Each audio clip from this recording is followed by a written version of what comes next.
Hey, are you already using sites in mWater or Solstice? If you are, have you come across a situation where there are more than one digital representations of a single physical piece of infrastructure? In this video, we'll take a look at how you can find and identify potential duplicate sites and then merge them so that there's only one digital representation per one physical site in the world. Let's take a quick recap on how sites work. For mWater and Solstice, sites represent real-world locations that only need to be mapped one time. So that means places such as schools, health facilities, communities, businesses, water points, and so on. The key benefit of using sites is that you don't need to collect the same data over and over again when that data is something that doesn't change, such as the location of a school, the name, the type of a water point, and so on. And nor do other people need to do that same collection. Once you've mapped a site, it also becomes very easy to do longitudinal tracking of that data, as you can connect it to surveys. So you can go to a community, visit it once for a baseline, and link that survey to the community, come back at a later date and link that update to the same community, and so on, as many times as you like, and build a picture over time. It's also possible to manage permissions with sites, which makes it easy to share the key information about a school, health facility with the world, whilst you still, as your organization, keep management of that data to yourself. And an additional great benefit of this way of treating infrastructure sites in a system like mWater and Solstice is that the more users make use of sites and collect data and map, the more complete the view will be for the whole district, the region, or the country as time goes on. Now, given this, it's the case that each site in the world should only be mapped once, and then you can return to it. But what do you do if you discover that there are duplicates? The same school has been mapped many times, or the same water point has been mapped many times. Well, enter the deduplicator. It's a tool available in the platform that allows you to find and merge potential duplicate sites. There's a number of ways that you can identify potential duplicates, for example by distance, so how close schools are to each other, by the time of creation, who the digital entity is managed by. Whether you know the IDs already, you might know from somewhere else that these three sites are the same and you know their IDs, or by any other site property, meaning things like the name, for water points the water point type, and so on.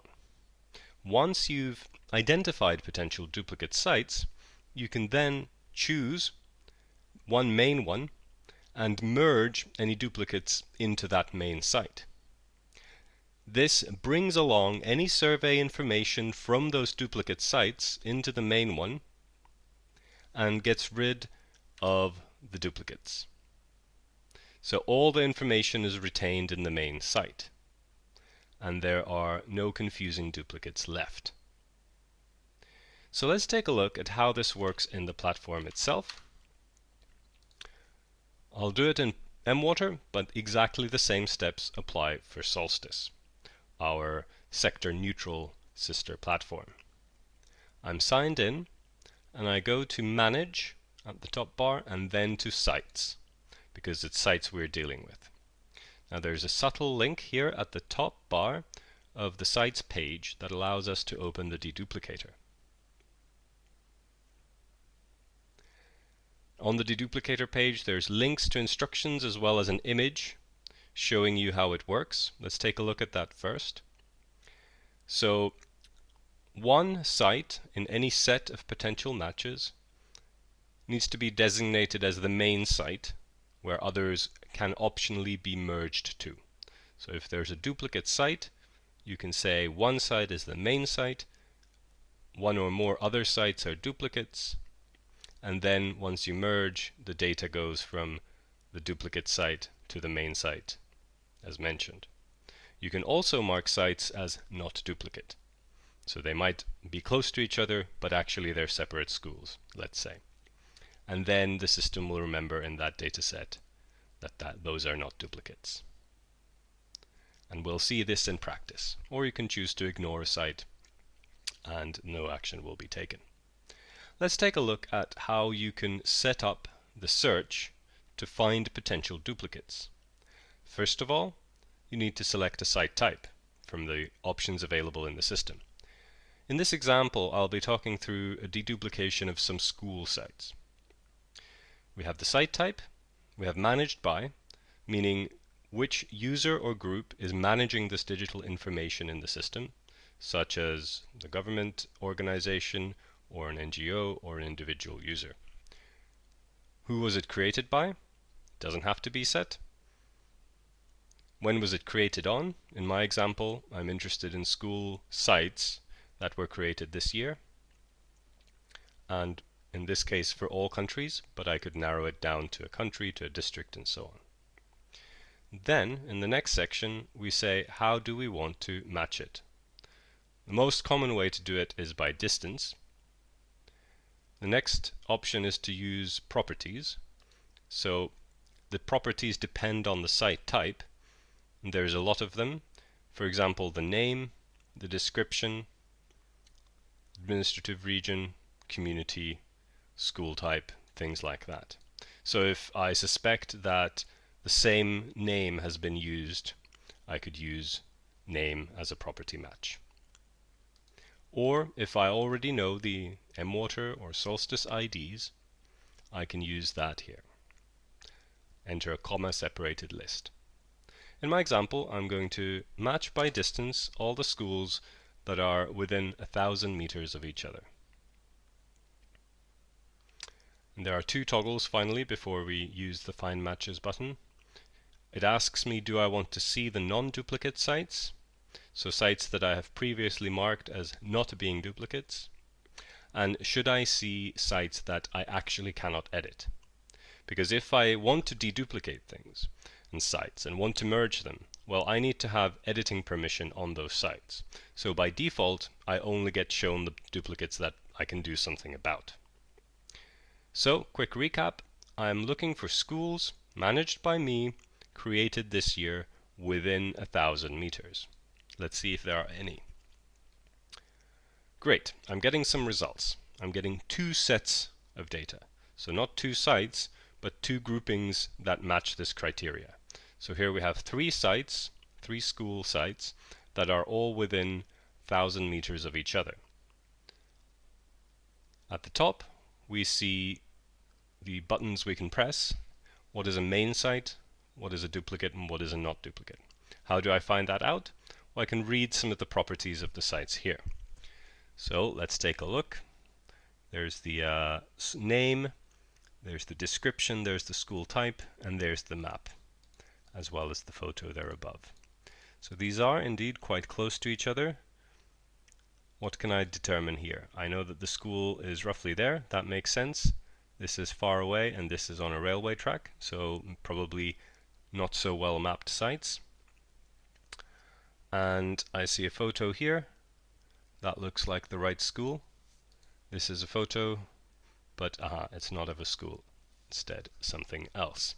So I make the decision that this site with fairly complete information is the main site, and I mark the other two as duplicates because they've got the same name. It's pretty clear to me that people have been trying to map the same school here.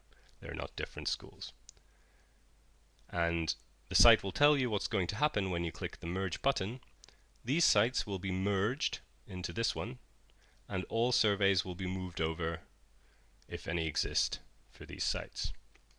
Now, if there was some information in these sites' properties that I wanted to make sure is included in the main site, that's something I need to change manually. So if I wanted to choose this name to be the more official one, it doesn't automatically know to choose that, I just enter it here. But now I'm happy. For this set, these two sites will merge to this main site. I'll select merge. The system will process and take me to the next set. So let's take a look at this example. We have two schools. They're close to each other, only 180 meters apart, but I can tell from the photos that they're actually very different buildings. They have different names, and perhaps I know something about the city they're in as well, enough to know that they are not duplicates.